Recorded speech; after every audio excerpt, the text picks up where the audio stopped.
Puluhan ayam, kurungan, impor yang ada di Manggies Farm tergeletak tak bernyawa, Sabtu 19 November.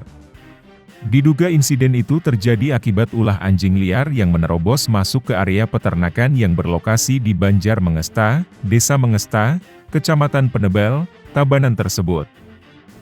Iputu Hendra Manik, pemilik peternakan menuturkan jika insiden naas itu diketahui Sabtu pagi sekitar pukul 6 WITA saat ia bersama ayahnya tiba di peternakan. Setelah dihitung, total ada 36 ekor ayam jago yang tewas dengan tubuh terluka.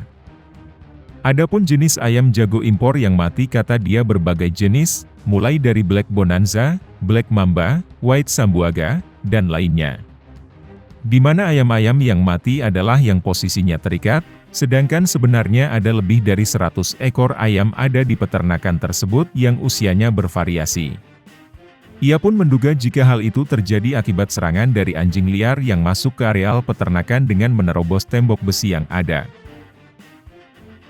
Pihaknya meyakini itu ulah anjing liar karena sebelumnya juga ada ayam tetangganya yang mati diserang anjing liar. Meskipun ia tidak tahu pasti anjing yang mana pelaku.